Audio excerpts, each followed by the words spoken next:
Welcome to the Mindset Connection podcast, where we showcase everyday people doing amazing things in the field of mental health and wellness. Thank you for joining us for our 32nd episode. If you're new to us, we are your hosts, Jennifer Clearwaters and Cindy O'Connell. And today we are doing our second virtual episode with a guest that I have been waiting to meet and get on our podcast. We are welcoming Linda Campbell Pevac, also known as Emma Stevens. And we'll get to why. She's got two different names, but she is coming to us from Tulsa, Oklahoma this morning. So we're so grateful and thank you for being here. I'm going to jump right in and let you know a little bit about our guest. Linda is the author of 3 memoirs, which form a series. The Gathering Place, An Adoptee Story, A Fire is Coming, and Choosing to Breathe. All 3 that I've read, they are absolutely excellent books.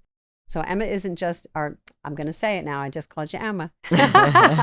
Linda isn't just an author. She's a survivor, a fighter, and someone who offers hope for those who have faced adversity.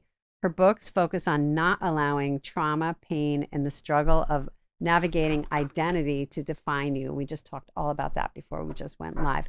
Linda grew up with an authoritative, rigid adopted parents, and seeking help for herself, she found herself dealing with an abusive and manipulative therapist, which makes me so sad, which further highlighted the urgent need for change within the mental health care system, which I think we can definitely agree on. Linda is a devoted mother of 2 adult children and 2 beloved cat companions. Her passion for life, love, and learning echo her strong conviction of saying yes to life and seeing everything as being connected. So, Linda, we are so thankful that you're here with us today. Welcome to our show. Thank you so much. I'm thrilled to be here. Yes, we're so happy to have you here. So you are an advocate for people to understand how adoption impacts the children and the adults, the family that's adopting.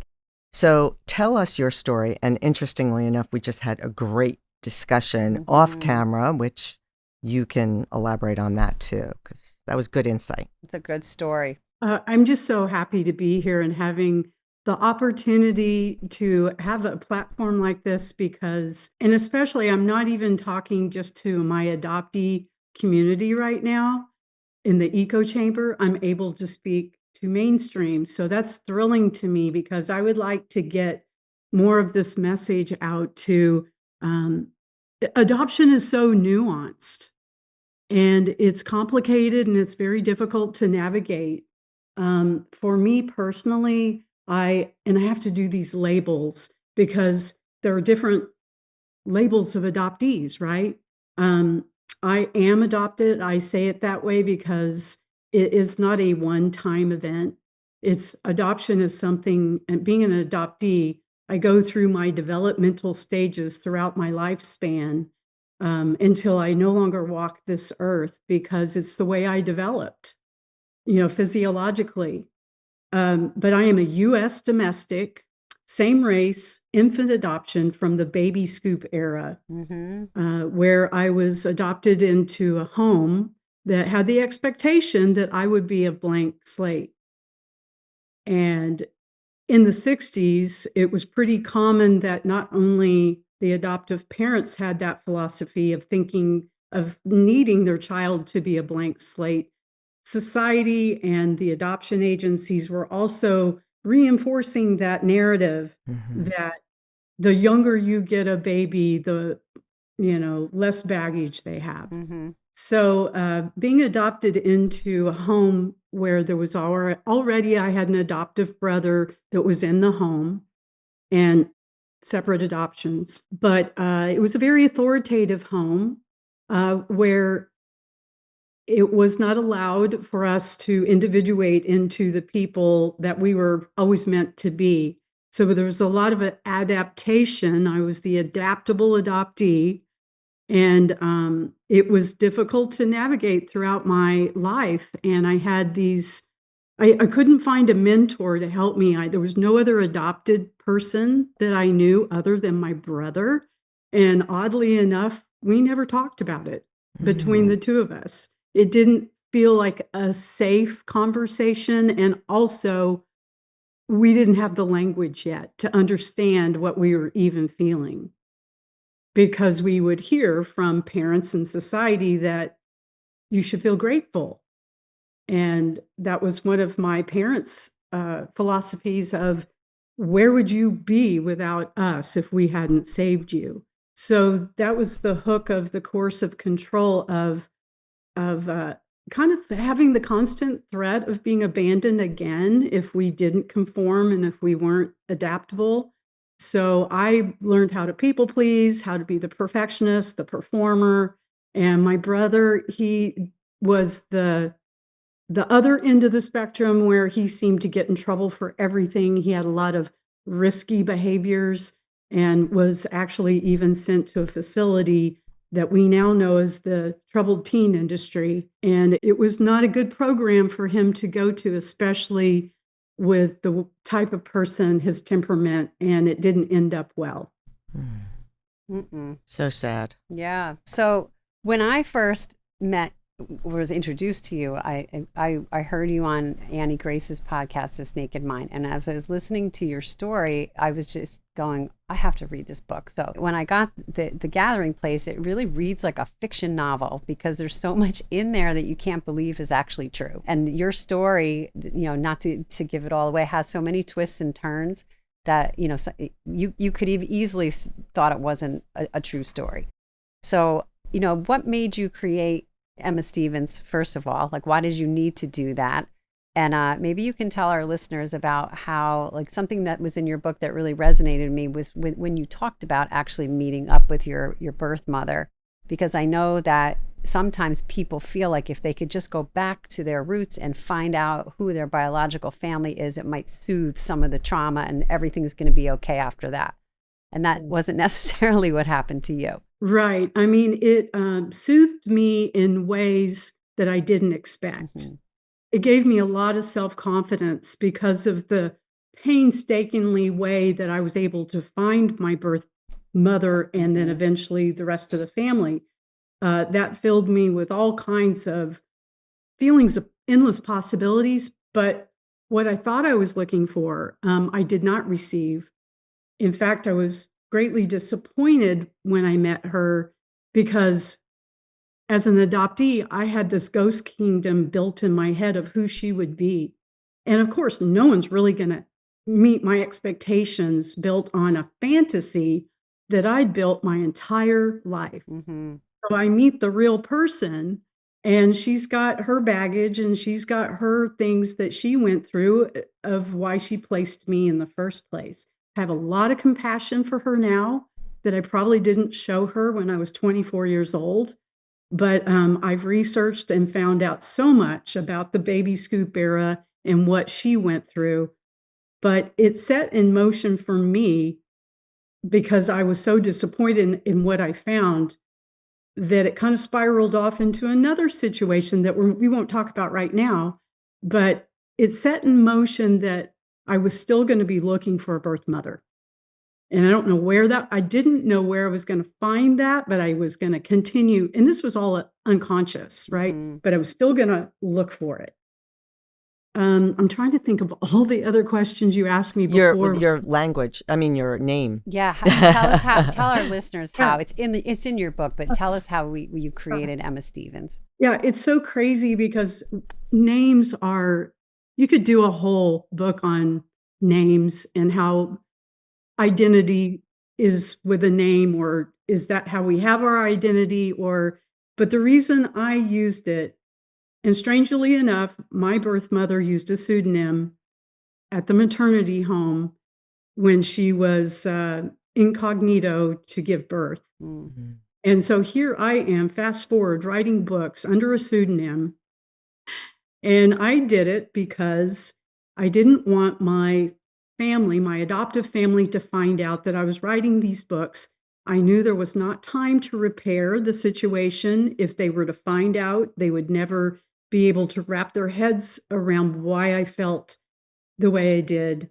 They had always shown me that they didn't have the capacity to understand my way of thinking. And so I always kept that really private from them. And so using Emma Stevens was my way of saying some really vulnerable things that Linda maybe was not so comfortable getting out there. Mm-hmm. So, open. And so that was a really good aspect I will say that it worked that I used the pseudonym. My parents have passed now. My brother's passed. And using the pseudonym, I stand behind doing that. But there came a time where I understood that I was blending Emma and Linda in a really unhealthy way. So it was time for me to come out, if you will, and let everyone know that Emma's my brand name and Linda is really the author, and Emma is part of Linda. And that was really important for me to absorb and integrate these identities. And I talk a lot about that in the third book of how helpful that was and how liberating it's been to integrate and be on the process and on the road of integration. That's great. Thank you so much for that. So you're talking about, obviously, your experience as a child, even probably as a toddler, didn't matter. All through your time with your adopted family was difficult. So what about that child that's adopted by loving, caring parents that understand they're going to let that child be who they're supposed to be? What about that child? Is that child still impacted by the adoption? The answer to that is yes. Because of the event of, I'll use the term primal wound. I'm not sure that you're familiar with Nancy Verrier's work in a book called The Primal Wound. It was actually her dissertation. She's a psychologist. Okay. She's still alive. And this was in the 1990s. She wrote a book called The Primal Wound.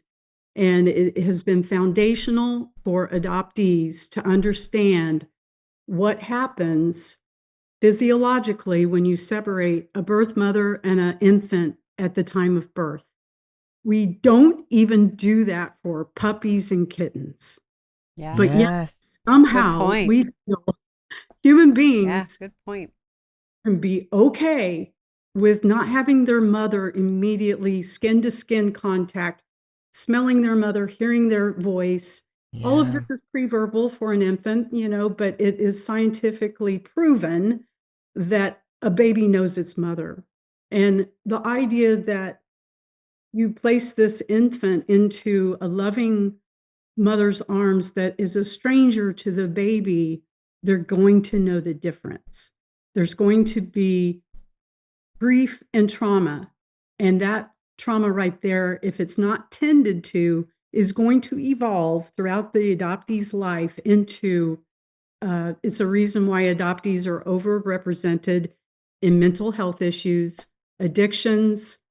We're 4 times more likely to attempt death by suicide.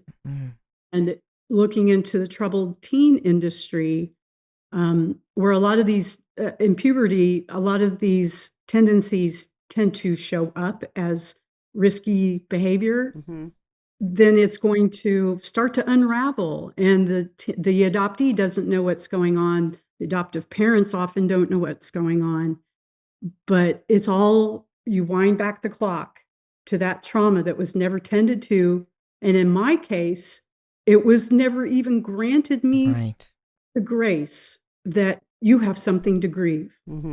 So what would be an appropriate time? I adopt this child. I'm a loving parent. Parents, whoever my spouse is, we adopt this beautiful baby. We're so happy. We're going to allow this baby to grow and mold into who they're going to be. When would be the time that we would address these things or get help to address these things? My answer would be for the hopeful adoptive parents to be doing their work before the adoptee even comes into the home. Which is interesting that you're saying that, because why do, mothers, it takes 9 months and it prepares the mother and the father for that infant to be born. So basically adoptee parents should be doing something for 9 months to wait for this baby. Yes. And really, if you're going to come into it healthy and you're going to be doing your own interior work, you've got to maybe wind that clock back a little more, because we know we don't get healthy in 9 months. Right, Yeah. right. A lot of a parent probably comes to adoption by infertility. Yes. That's a huge grief. Yes. Needs to be tended to and made sure that this adoptive baby is not a replacement. Yeah. So I'm going to ask you another question, which you may or may not be able to answer, because as you're talking, I'm thinking, what about those babies that are born to a surrogate? I do have an opinion. I'm just curious because you made my mind go there. Because this is a popular way now. Our adoptive community is growing all the time as a result of late discovery adoptees, not parent expected adoptees, surrogacy, donor conceived, assisted reproduction. It's just the community that I'm involved in that have these commonalities of the grief and trauma that's not tended to, and the primal wound. For your answer of surrogacy, it's still the primal wound. That's what as you were speaking about it, I thought, Yeah. It's physiological. Right. Yeah. And the baby doesn't know, like, oh, this is a deal that you did with these people. I understand now. Yeah. So what can we do? So, I'm a therapist, and, why I was seeking you out all those years ago is because I work with people in very different stages. I've had people find out that they've been adopted, well late into life, and they can't, but maybe their or adoptive parents have passed on, their adoptive parents, or they don't know anything about, and it's just, they're in shock, they don't know. And I'm also having, I also work with younger people that are exhibiting some of the issues that you have described, and we're dialing back the clock to go, this is probably because of the adoption. And they're not even aware. So they're only figuring it out now because they're having mental health issues, or they're having substance abuse issues, and they're not feeling well, and they're not relating it to the actual trauma of adoption. So what is it, like, what can we do to help people when they finally get to this stage where they're identifying what they're going through with the adoption? And I think it's important to not pathologize the adoptee. And instead, if you've done your research, you realize they're acting very normally in a normal situation. So what can we do to help mental health professionals? If you had a patient or a client that's exhibiting these kinds of issues, what can we do for them? Well, first of all, I commend you both on being aware of this, because I've been to many therapists that they were clueless that adoption had, even me saying I have trouble being an adoptee. We still never dealt with those issues. It was never even brought up. And too often that's the case. So I think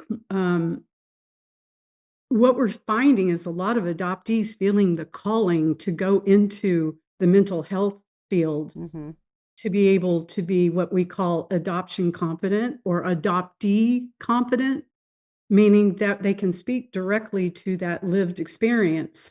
But I'm personally not saying that you have to be an adoptee to help another adoptee.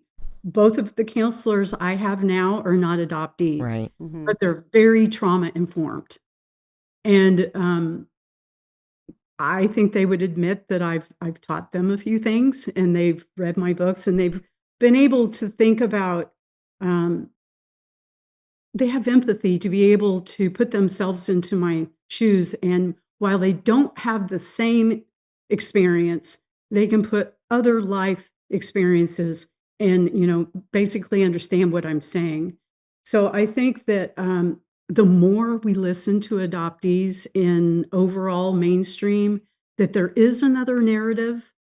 Stop listening to Hollywood. It's in almost every theme of a Disney movie of the orphan or the adopted child that lost its parents and all this and that. And, oh, isn't it beautiful that they were saved by these people? So if we change that narrative, listen to adoptees that are now, more and more of us are speaking out, more and more are writing their own books, I think that we'll just evolve. Yeah. So I think you said some really interesting things. First of all, the word listen. We should have it taped on our forehead so that as I'm talking to you, I have to listen. And I'm so happy for you that you found therapists that are actually good listeners.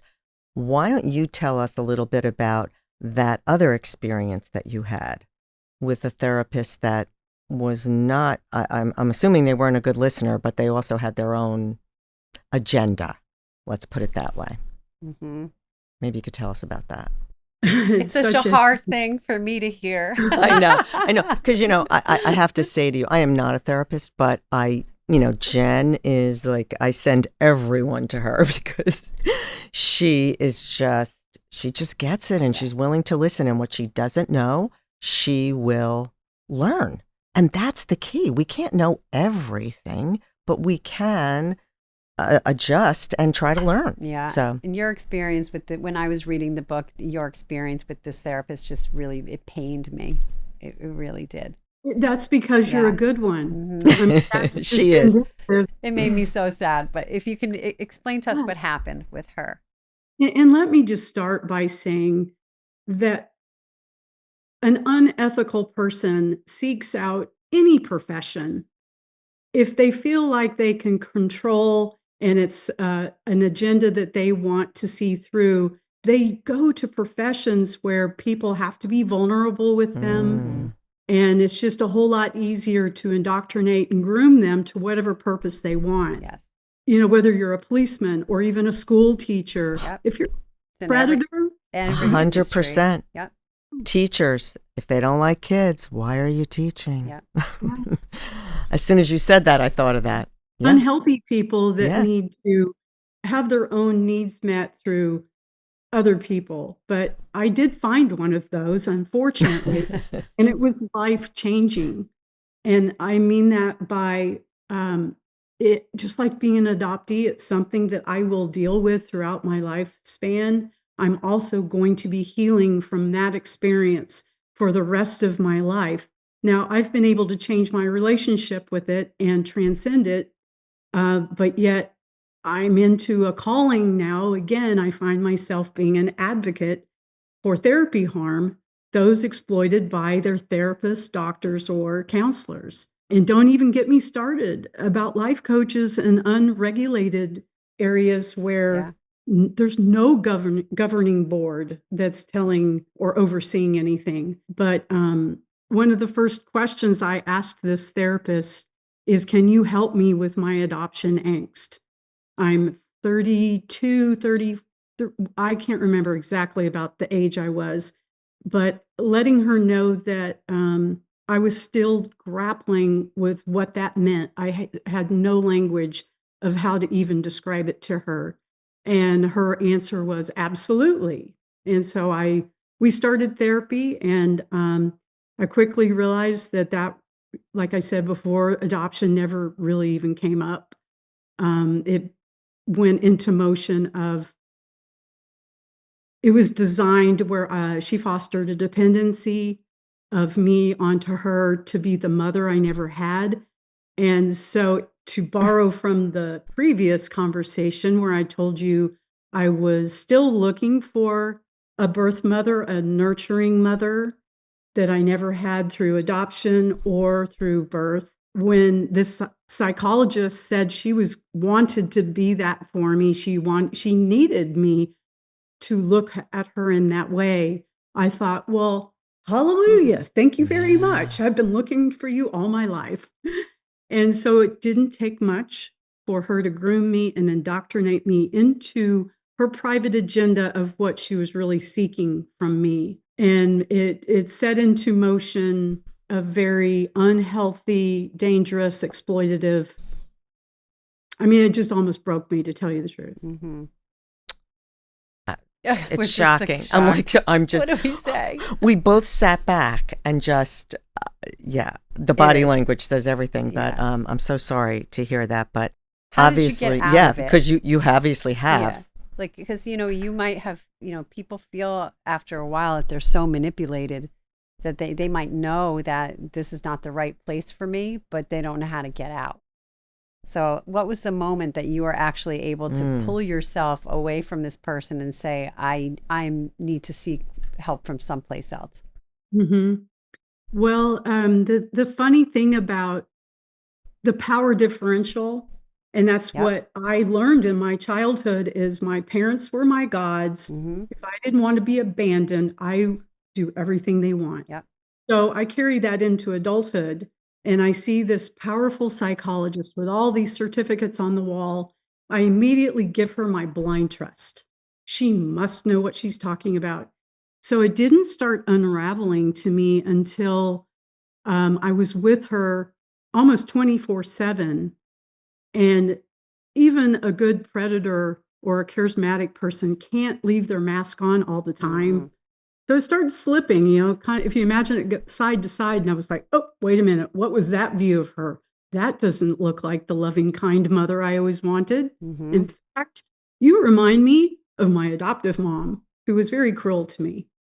And that became, I got enough of those glimpses where in the moment, I had a surge of adrenaline and I was able to leave her, get away from her, and stay away from her.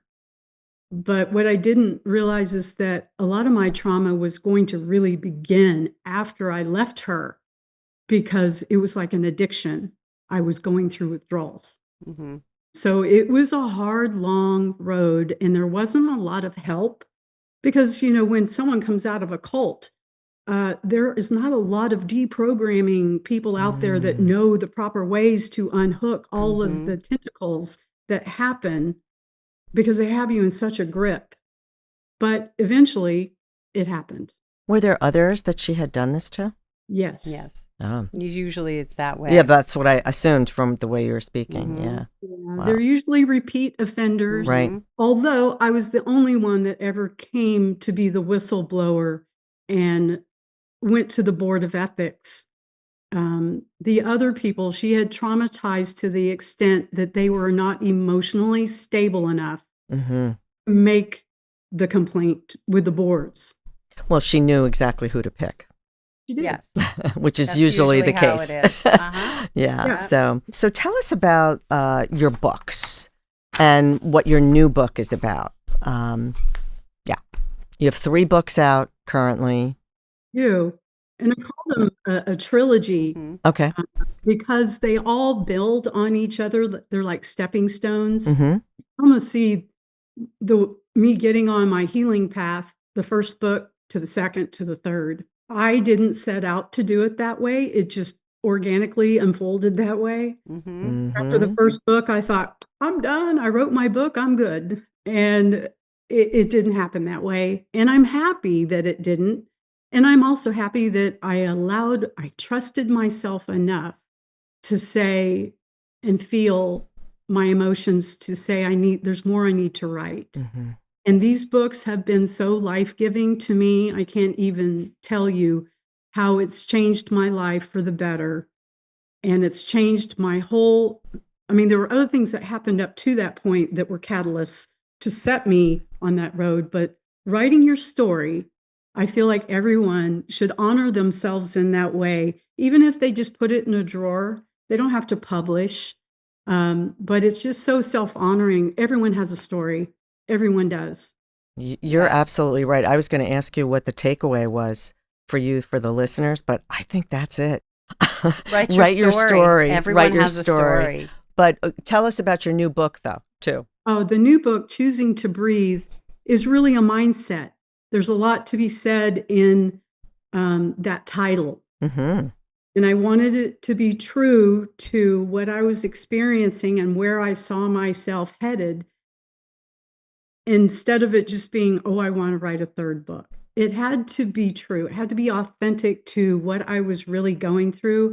And I was allowing it to unfold whenever it needed to unfold. Meaning I didn't try to rush the process. I was choosing to breathe. And I had to keep reminding myself of that because I do tend to get excited and want to rush things along. But if I'm admitting that I'm embracing this idea that I have choice now. In my childhood, all of us didn't have choice, but now I do. And so I'm recognizing that I'm taking my power back. I'm able to integrate who I am.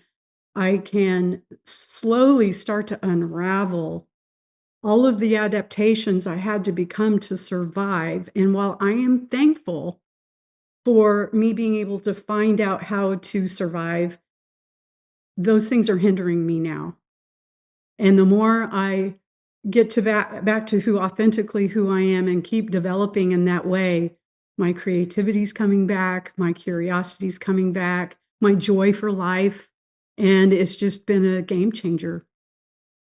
It's wonderful. Yeah. And it's a really good book. It really Well, is. which is why your book spoke so much to me. Yes. Linda May I read Thank our you. book when it first came out. There's a short paragraph here that meant a lot to me, if I could read it just real quick. Of Sure. course. It's on page 135, and it says, with consistent practice, everyone can make change. Let your beliefs be limitless. Everyone has the power to transform. It starts with one step and a mind open to change. Progress. Everything is progress. Yeah. And that was just, when you read those, it's like a roadmap or a road sign along the way. Keep going. You've got this. That's what your book was to me. That's wow. wonderful. Thank you so much Yeah, for saying thank that. you. It's really Appreciate great. that. So, Linda, besides really being mindful about the type of therapist someone is choosing, what other resources are there out there for adoptees? Are there any groups you could recommend? Sometimes people are hesitant with like a Facebook group or an online group because, there are predatory people in those as well, and they can be also traumatizing. But are there any really good resources that you can suggest for someone? I reached out probably pre-COVID and found some really good support groups on Facebook. They are Okay. private, and I would suggest that if you join one that is, an adoptee only private group, be silent for 6 months Mm-hmm. and watch the comments and see, do they align with your philosophy? Mm. Or do you hear people being angry at each other or tearing each other down or being opinionated or just self-promotion? And then that's when I say, maybe try to find another group. So keep going until you find a group that speaks to you. And I've found that when you find your community, it can be so helpful. Mm-hmm. Caveat is that unhealthy people are everywhere. Yes, that's true. AA. You have to be careful. And I think awareness is key. Once you've learned how to align yourself and attune to a healthy message, understanding healthy message versus something different. And I think that means you work on yourself until the point where you're able to identify if you're in a safe place or not. But there is help out there, and the community can be wonderful. So, Linda, here you just did it again. You said, no, positive. You just said, stay quiet for 6 months. And it's a form of listening. You're just going to watch what happens and see how the people are and what the reactions are from people. Mm-hmm. So, you are living what you're saying too, because that was such wise advice. Thank you for that. Yeah. Because I think a lot of people think I have to jump in. No, take your time and just sit back and see what's happening. Exactly. They may be so excited they found a group that let me just mesh right in there. Yeah. So, Or to bring up blind trust again. yes. Yes. Just because someone has a flashy phrase or coins a term, well, they must know what they're talking about. Mm-hmm. Be Yeah. patient. They very well may know what they're talking about, but give it a little time. And then I'd say after the 6-month period, dip your own toe in. Maybe make a simple comment or a simple question. See how that goes and see what responses you get. Now, there's maybe going to be one comment that won't be in alignment with you. Mhm. But if you get 10 comments, and it seems to be the majority of comments are negative, then you might not be in the place where you should be. Mm-hmm. Right. You Yeah. have choice now. That's You right. pick your bags, you go to the next group and see, well, let's see if this is a fit. Yeah.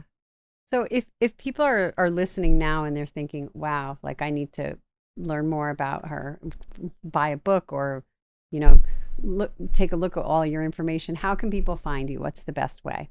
Well, I have a website that is Emma Stevens Writer, all one word, .com, Mm-hmm.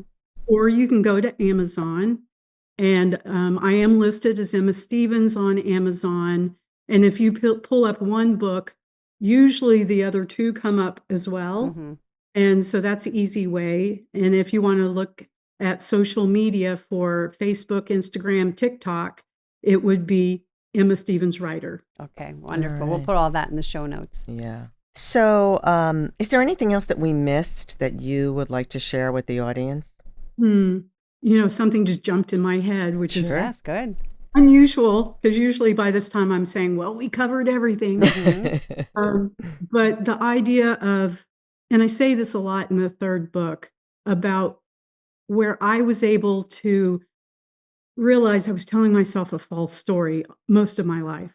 Or I was listening to the story that other people wanted me to adapt to. And once I was able to tear that apart, or let's say, put it into sections where I could say, is that even true? Now, I wouldn't throw things out that really were true. I keep those, but the things that are just flat out lies that aren't me, I get to eliminate. And so now I get to decide what my narrative is and what my story is and where I'm headed. And so I would just challenge people out there, regardless if you're an adoptee or whatever you are, Mm-hmm. is challenge your thoughts. That's Listen to right. what you Right? We Jen say it talks all the about that time. all the time. Those Yeah. are Jen's Is it true? words. Is it true? Or is it a it thought? even true? Yeah. Yeah, Is it even yeah. true? Mhm. Because we have, I think it's 90,000 thoughts a day, and 80% are negative and repetitive. Mhm. So, what are we doing Yeah. here? Yeah. Like, It's just a just thought. Yeah. got to challenge it. Mm-hmm. All right. So, some final questions that we ask all of our guests. How do you view failure? We didn't Am I send ready you to this talk? one. No, yeah, Okay, you don't I get this do have one. an answer. I do. Okay.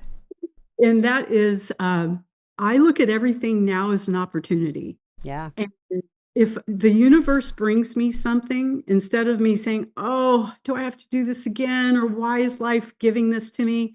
I'm like, okay, what is the opportunity here? And sometimes my South Star can teach me just as much as a North Star can. And I value failure because I'm able to look at, okay, how can I reconfigure this and make it come out to be a more positive direction next time? If I Mm-hmm. Yeah. don't have that contrast, how would I ever know what the ultimate is if I didn't have the failure, all those in between tries, and then the positive? 100%. Yes. We Yep. agree. So, what are your 3 most important strengths? And I know that you have way more than 3, but just go with your gut. Don't overthink.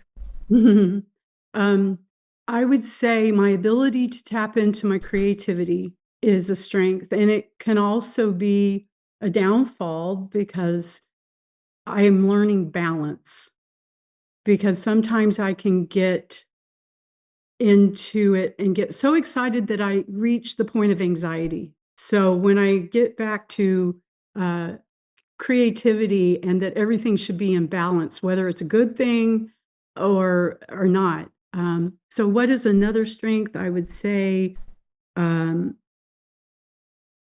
my ability to reflect. Mm-hmm. I Yeah, think that's if you obvious. develop Yeah.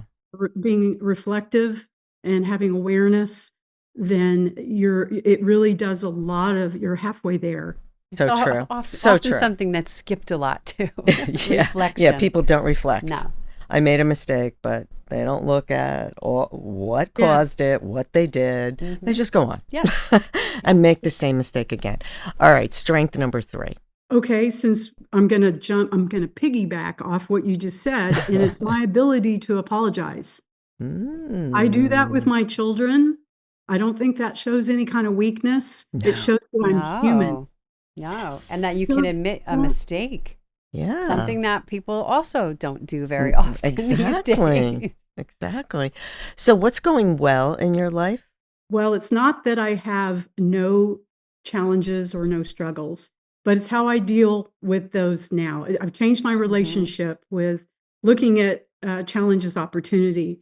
And so for that reason, most everything is going well. Mm. And that would include, a real struggle of, I'm not going to say it on the podcast, but I do have struggles, but I have just changed the way I look at things. Exactly. Yep. Exactly. This is life. Life Yep. never said that it was going to be perfect all the time. No, and everyone has struggles. Right. Yeah. So, and then these are a few more questions. And since you read the book, you're going to understand what the questions are.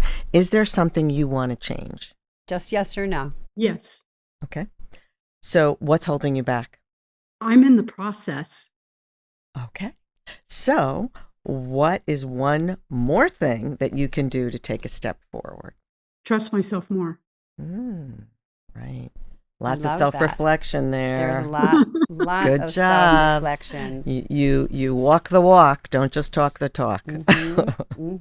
So before we wrap up, I just wanted to go back to the time when I had listened to you on Annie Grace's podcast, and you were talking about, this goes back to how, sometimes people who have been adopted can find themselves struggling with substance abuse or other mental health issues.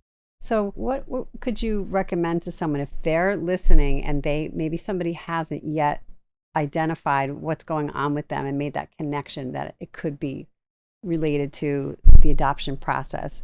Like when was your moment when you were dealing with mental health struggles that you actually said, okay, this could really be connected? It didn't happen all in at one time. It was over time where, I'm still coming out of the fog or adoptee consciousness even now. Because I think if we came into that awareness all at one time, it'd just be overwhelming. Yeah. But I started listening to podcasts. I read books. I talked to people. Step one with understanding that I had a problem with addiction was asking for help. Yeah. With the right people. With the I right asked for people. help. Mm-hmm. And everything from that point forward, I was able to start looking at everything in my life and coming out of the fog of everything and putting myself back in a way that was in a much more healthy way. And through that process, I was able to see how much I was shaped and formed by being an adoptee. But it's hard for us because that's all we know. Mm-hmm. It's not like I've ever been a kept person. That's a phrase we use that I was never kept I wasn't parented by my birth parents. And so how do I know the difference? But now I do, I came into that awareness, and it was just through a lot of hard work. Well, yeah, You doing can see hard that. things. Doing hard things, yes. And yeah, it's definitely hard. And there's sometimes, there's some cases where I've had, and I know that you've talked about this too, where there are people who they're not even aware, like they weren't told about their adoption. So they may know that they're having these struggles, but they haven't even been able to connect that back to being adopted because they were never shared that this is an event that happened to them. It makes it really hard. Really hard. The interesting thing with late discovery and even the not parent expected, they said somehow they did know. There was yes, they always knew there was something different off. or something off. Right. And so that's why we have really joined together as a community, because we have a lot of commonalities, not that our experiences are exactly the same, but there are a lot of commonalities. And so, it's really interesting that they are coming to these conclusions that they always knew something wasn't quite right. And the betrayal that they are feeling is just off the chart. Who knew that DNA analysis was going to bring a whole slew of things where people think, oh, here's a gift of DNA with ancestry, and then it changes their lives forever. Exactly. Yes, exactly. And that's what was happening. So many stories like that. So, we also like to ask our guests, what is your self-care? How do you take care of yourself? Do you have another hour? Yeah. Well, then that's good Well, because that's us too, yeah, you must yeah. have a lot to I do. love kickboxing. I love yoga. I write, which is so therapeutic. And Yes. so Yes. I was able to bust that myth of self-care being selfish, Yep. because the relationship I have with myself, if I don't first have that and be my own cheerleader, I can't help anybody else. I can't love my children better. I can't have a connection with you and have it be authentic. Mm-hmm. It all starts, know thyself. Exactly. Yeah. Exactly. That's great. All right. That's great. Do you have any rituals, things that you do every day or anything in a routine that definitely keeps you grounded and level? Well, I would say the exercise is very important to me because it is therapeutic and incorporates it's the somatic experiencing of being in the moment. I am exercising. I hardly ever think about anything in my head Mhm. other than how am I going to lift this weight right now successfully. Yes. So I think that is a ritual, and it's my therapy, going to my counselors to do EMDR, IFS work. All of that is so important to me. I know I spend a huge amount, but it's worth it to me. And I've accepted that it's a priority for me. Yes. And it's an investment in yourself. Yeah. You Mhm. are the priority. Yes. Exactly. Yes. Right before we wrap up, who are your sources of strength, or what are your sources of strength?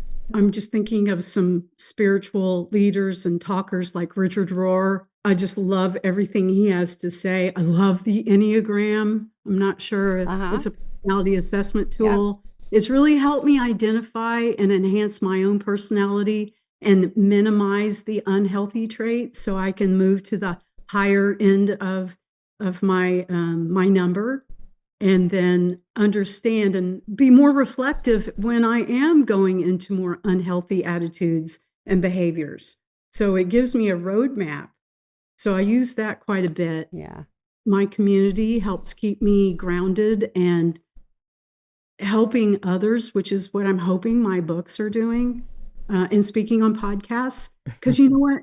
I listen to all of the same. And when someone said some of these ideas, it gave me permission to do the same. Yes. That's wonderful. Yeah. So, Yeah. well, thank you so much for taking your time today and tuning in with us. Like I said, it's years coming, so I'm so excited that we can finally make this happen. So we will put all of the information about your website and all of your books in our show notes and send it out into the world. And so if you're listening and you feel like Linda can help you, please give her books a shot. They're actually incredible. All three have been great, and you've really helped my patients a lot. So thank you for that. Well, thank you so much to both of you. Yes. You're welcome. So we always end every episode by saying, remember to pause, breathe, and then respond, and also to do hard things. And I think Linda is a role model for all of us in doing hard things. Yes. And you can see the beautiful place that she's at right now that she did herself. Yep. So kudos to you. Yes. Definitely hard work. Thank you so much. Thank you so much, Rewarding Linda. though, right? Yes, it was. Yes. Thank you. Thank you.